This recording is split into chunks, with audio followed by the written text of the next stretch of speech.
Social media पर जैन समाज के सबसे लोकप्रिय जैन न्यूज चैनल महालक्ष्मी की ओर से रात्रि 8 बजे थम पड़ चुके हैं। बड़ी हैरानगी हो रही है, उत्सुकता हो रही है जानने की, पर उससे पहले कर रहे हैं आपसे साधन कुछ अलग थोड़ी सी बात। आचार्य निर्भय सागर जी के बारे में बता रहे हैं, उनका अनुभव बता रहे हैं, उन्हीं के द्वारा बताएंगे। चिंता मत करिए, सब कुछ सुनाएंगे। गजब की बात होगी, हैरान हो जाएंगे जब दांतों तले आंगुली दबाएंगे। पर पहले दांतों तंगने वाली बात करें अयोध्या की। बनारस काशी में चतुर्मास करके अयोध्या आ गए थे।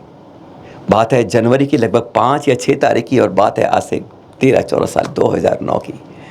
आचार्य निर्भय सागर जी कह रहे, मैं आ रहा था, मन किया सुमतिनाथ मंदिर के दर्शन किए, और उसके बाद मन किया कि मैं पहुंच जाऊं। जो सुमतिनाथ दर्शन आप बैकग्राउंड में देख रहे हैं, मंदिर के दर्शन किए, और राम जन्मभूमि को देखने का बहुत उत्सुकता थी, इसलिए राम जन्मभूमि की तरफ आगे बढ़ने लगा।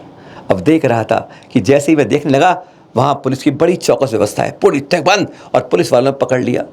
कहते, बाबा बाबा, अरे क्या कर रहे हो, इतनी ठंड हो रही है और आप सिकुड़ जाओगे, मर जाओगे, अरे हुक्का लगा के आओ, कम से कम हुक्का तो लगाओ। आचार्य जी कहते, मैं मुस्कुराया। उसने कहा कि हम दिगंबर संत हैं, हम तन पर धागा नहीं लेते हैं, गर्मी हो या बरसात हो या गर्मी हो, हमें कोई चिंता नहीं है। तुम हुक्के की बात करते हो, या तो भोजन ये एक बार हाथ में थे हैं। लेकिन वह आधा घंटे तक कहते हैं, मुझे चर्या बतानी पड़ी, उसे समझाना पड़ा कि दिगंबर संत क्या होता है। और जैसे जैसे मैं बताता जाता, वहाँ खड़े 1-2 पुलिस वाले 10-12 पुलिस वालों के हथप्रभ हो गए, रोंगटे खड़े हो गए, और जब करते करते बात जब समझ पाए तो हाथ जोड़ के नतमस्तक हो गए। पहले सुनते हैं आचार्य निर्भय सागर जी से छोटा सा ये अनुभव अयोध्या का। एकदम कड़क ठंडी 2 डिग्री टेम्परेचर था। वो पुलिस वाले आए जब हम राम मंदिर देखने के लिए गए, राम जन्मभूमि, बोले, ये बाबा हुक्का लगाते हो ऐसी ठंडी में, तू मर नहीं जाएगा। मैंने कहा, साहब मैं नहीं मरता हूँ। आधा घंटे उनको भी समझाया, तब उनकी समझ में आया कि दिगंबर मुनि की चर्या क्या होती। आचार्य जी ने बहुत अनुभव बताया, कुछ आपको आज बता रहे हैं, सिर्फ आपको थोड़े से ही। वो एक खास बात है, निर्भय सागर जी कहते हैं, जब मैं अभ्यास शुरू करता हूँ तो एक सुरक्षा कवच बना लेता हूँ एक मंत्र से। ध्यान से सुनिएगा मंत्र आप भी, ये मंत्र बड़ा काम का है। निर्मल भावों से ध्यान करते हुए मंच करते हैं तो कहते हैं कोई भी बाधा आए वह दूर हो जाती है। और उन्होंने कहा, मेरे जीवन में ऐसा कई बार हुआ जब मेरा सुरक्षा मंत्र या कवच काम आया। तो हाँ, जब अयोध्या में 5-6 दिन ठहरे, जब आपको बताया था, उसके बाद श्रावस्ती की ओर चले, उनके साथ एक शुल्लक और थे बस। और तब जा रहे थे तो कहते हैं, बढ़ते बढ़ते लगभग शायद दोपहर के 2:40, उन्हें आज भी वह टाइम याद है। 2:40 पर कहा कि अचानक 200 गोल टोपी वाले आ गए, घेर लिया चारों तरफ से, कुछ नहीं कर सकते आप। अब शब्द, गाली, बौछार और गंदी गंदी बातें करनी शुरू कर दी। कहते हैं, मैंने अपना सुरक्षा कवच का मंत्र लिया, एक प्रकार से वज्र कर लिया अपने को। इतनी गंदी बातें सुन नहीं पा रहे थे, और एक ध्यान में चला गया। और ध्यान में तब तक रहा कि वह उनके अपशब्दों की बौछार जब तक चलती रही कि इतने मालूम चला कि बहुत सारे शोक समाज के और पुलिस पहुंच गई, और वह अपने आप तितर बितर होते गए। सुरक्षा मंत्र का वाला कवच, एक बार सुन लीजिए मंत्र को इसके अंदर ध्यान से, एक बार नहीं, 2 बार नहीं, 3 बार रुक रुक के सुनिएगा जरूर।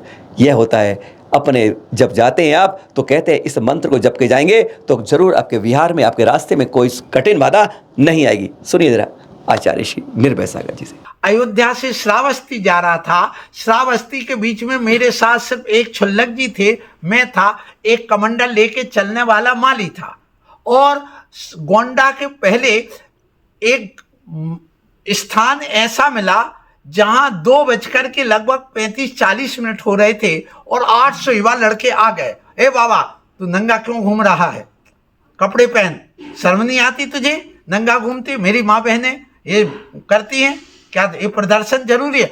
अनाप शनाप बातें की। मैं बड़ी समता से खड़ा रहा, क्योंकि मैं कुछ कर नहीं सकता हूं उस समय। तो मैंने सबसे पहले जो वज्र पंजर स्त्रोत का सुरक्षा कवच था उसको किया। ओम ह्रीं नमो हरिहंताणम नमो सिद्धाणम नमो आदियाणम नमो उज्जाणम नमो लोहि सब सावण एसो पंच नमो यारो सब पाप प्रणाशन मंगलम च सभ्यम परमम हवै मंगलम। इतना मंत्र जपा कि सामने से पुलिस की गाड़ी आ गई। फिर मैंने कहा, ध्यान रखना, तो मेरा विरोध करते हो, मुझे देखकर आज तक किसी लड़की नहीं बिगड़ी, ना किसी प्रकार की घटनाएं हुई बिगड़ी हैं। तो वहीं पर एक फिल्मी दुनिया के एक्टर जो मुस्लिम था, वहां पर वो नग्न दिगंबर जैसा कपड़े में होकर के वो लड़की प्रदर्शन वाली थी। मैंने कहा, मेरे साधुओं को, मेरे जैसे साधु का विरोध मत करो, करना है तो इन एक्टर का विरोध करो, तो तुम्हारी माँ बहनें सब सुधर जाएंगी, उनकी बलात्कार आदि सब समाप्त हो जाएंगे। फिर उसके बाद में 1 घंटे तक मैंने उनको उपदेश दिया, वो शांत हो गए। तो उस सुरक्षा कवच से मैं बचा और उनको सद्बुद्धि मिली, मेरा पुण्य कर्म का उदय आया और मेरा भला हो गया। आज मैं इसलिए यहाँ जीवित हूँ। आप लोग सोच रहे होंगे थंब में क्या लिखा है, सुना क्या रहे हैं, पर हाँ, सब्र का फल मीठा होता है। इंतजार की घड़ियाँ ख़त्म नहीं हो पाती, पर ख़त्म कर रहे हैं। आचार्य ऋषि का फिरोजाबाद में चतुर्मास था। चतुर्मास पूरा करके आगरा आए। आगरा से बरहमुगरे एतमादपुर की तरफ पहुंच गए थे, वापस आ रहे थे एतमादपुर। अब भी याद है, शाम को 6:30 बज रहे थे। समय मार्च के समय की बात है। कहते हैं सड़क के रास्ते जा रहे थे और 3 किलोमीटर रास्ता बताया, मेन रोड से जाते हो और अगर 20 से निकल जाओगे तो 1 किलोमीटर पड़ेगा और 12-13 मिनट में आप पहुंच जाओगे। तो सोचा 6:30 बज गए हैं, रात होने वाली है, विहार ख़त्म करना पड़ेगा, इसलिए चलो शॉर्टकट से चलते हैं। शॉर्टकट से जा रहे थे, साथ में 10-15 लोग भी थे, पर तभी बुजुर्ग लोगों ने कहा, भाई नहीं महाराज जी, इस रास्ते से मत जाइए, मुस्लिम इलाका पड़ता है, परेशान हो जाएंगे, कोई बात हो जाए, इसलिए अच्छा ही लंबे रास्ते ले जाओ। लेकिन हम कहा मानने वाले। आचार्य ऋषि का कि हमें क्या करना है, चिंता क्या करनी है, वो भी भाई है, हम भी भाई हैं, सब समझ जाएंगे, हम तो संत हैं। इस तरह के संत हमारे संत की धर्म से नहीं जुड़े होते, और संतों को क्या कहना, ना कुछ है हमारे पास, चले जाते हैं और अपनी भाव करके चल दिए। साथ में 10-20 और लोग थे। कहते हैं तभी एतद्बार बाद में पहुँचे कि बाहर मस्जिद के बाहर एक पहुँचे, मस्जिद से क्रॉस कर रहे थे कि अचानक से 20-25 लोग निकले और कहते हैं मैं तो वही सुरक्षा कवच में मंत्र लेके चल दिया था और मैंने सबको वज्र दिया, जो हमारे साथ सब चल रहे थे उन सबको उस कवच में ले लिया था। इसलिए उन मस्जिद से निकले लड़के छोरे थे, सारे युवकों ने हमें पकड़ने की कोशिश की, नहीं पकड़ पाए। लेकिन कुछ लोग हमें एतमादपुर से साथ में चल दिए थे। अब उसमें से एक वहाँ पे उनसे लड़ गया। उसने कहा भाई हमारे संत जा रहे हैं, तुम्हें दिक्कत क्या हो रही है? वो कहते हैं हमारी माई बहन जा रही है, वो जा रही है, पता नहीं क्या क्या कहा उन्होंने। वह उनसे कहने लगा, अभी वह कुछ कहता कि उन 20-25 लोगों ने उसको पकड़ा और घसीट के अंदर मस्जिद में ले गए। और बाहर से अंदर हमें उसकी चीखने की पिटने की आवाज़ें बहुत आ रही थी। वह चिल्ला रहा था, तड़प रहा था अंदर। किसी ने पुलिस को बुलाया, पुलिस भी आ गई, लेकिन मस्जिद में जाने में उसकी भी थर थर हो गई।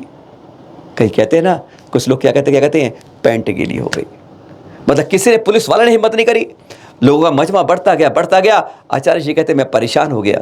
मैंने फिर लोगों से कहा जिनको सुरक्षा मंत्र दिया था कि तुम जाओ उसको बाहर से अंदर लेके आओ, जान बच जाएगी, नहीं तो मारा जाएगा, बेचारा बेकसूर मारा जाएगा।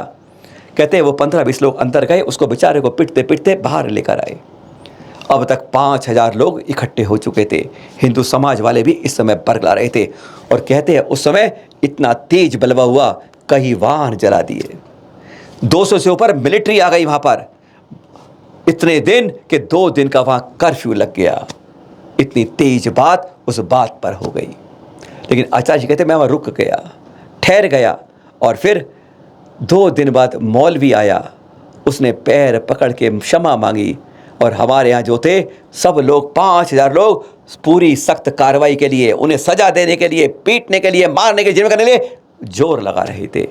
मैंने सबसे कह दिया हमारे धर्म में क्षमा से बड़ा कुछ नहीं होता है। मौलवी हमसे क्षमा मांग रहे हैं, वे नहीं जानते थे, आज दिगंबर संत को पहचान गए हैं। पर अब क्या कह रहे हैं सुन, तो महाराज जी जो कह रहे हैं पहले वो सुनते हैं आचार्य ऋषि से, सीधी सीधी बात जो आप और हम सुनने का कर रहे थे। इंतजार सुनिए जरा।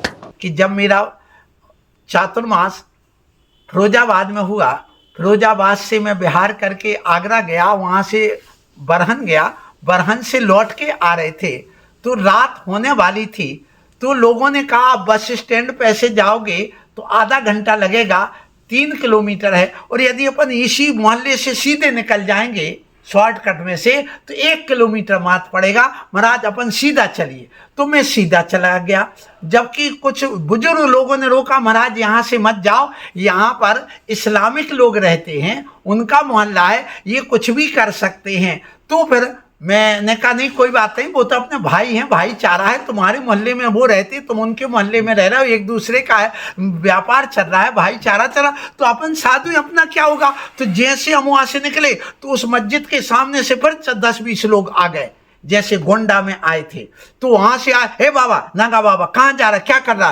तो उस बीच में हम तो झुंड के साथ निकल गए, और हम जब बिहार करते तो सुरक्षा कवच करके चलते, तो जो जो मेरे साथ 20-25 लड़के थे वो सुरक्षा कवच करके आते, वो बच गए। लेकिन उससे एतमादपुर के लोग कोई सुरक्षा कवच नहीं किए थे, तो उनको मालूम था कि ये व्यक्ति आगे आगे आया, वो बहस करने लगा, क्या बात हो गई, हमारे साधु आए आ रहे, कोई सरकारी रास्ता है, ये तो तुम्हारा घर का प्राइवेट थोड़ी है। तो उसको पकड़ के घसीट करके ये मस्जिद में ले गए और पिटाई करने लगे। तो लोगों को ये लगा कि ये मार ना डाले, तो पुलिस को बुलाया, पुलिस जाने को तैयार नहीं थी। जब पुलिस जाने को तैयार नहीं हुई तो पुलिस को पिटाई कर दी लोगों ने जो मेरे साथ थे, कि तुम उसके प्राण ले लोगे क्या। फिर इस बीच में मैंने कहा जाओ उनको निकाल करके लाओ। अब जब निकाल करके ले आए, फिर पुलिस फिर भी पीछे हट रही थी, तो इन्होंने चक्का जाम कर दिया। चक्का जाम करने के बाद में बहुत सारी घटना हुई, और घटना होने के बाद एक बस भी जला दी उस लोगों ने। और यहाँ पर कहना चाहिए कि समाज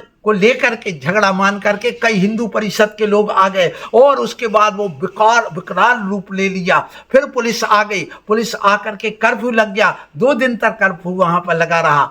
मेरी आहारचर्या वहीं धर्मशाला में हुई। उसके बाद पुलिस ने आकर के, उन मौलवी ने आकर के सब बात करी, और करने के बाद में उन्होंने क्षमा याचना की, और फिर हमने उसको क्षमा भी किया। पर मिलिट्री भी चली गई, 200 मिलिट्री आई थी, और कम से कम 5000 लोग वहां पर आगरा, फिरोजाबाद आदि के इकट्ठे हुए। क्योंकि मैं फिरोजाबाद में चतुर्मास करके आया था, महावीर जयंती उस समय हमने आगरा में की थी, सो सब परिचित थे, वो सब लोग वहां आए। अंत में कहा नहीं, बदला होने लेना चाहिए। पर अंत में यही हुआ, हमने कहा बदला लेने से नहीं, अपन अहिंसक हैं, क्षमा करो, क्षमा अपना धर्म है। उनको क्षमा किया, और फिर उसके बाद शांति हुई और अच्छा लगा।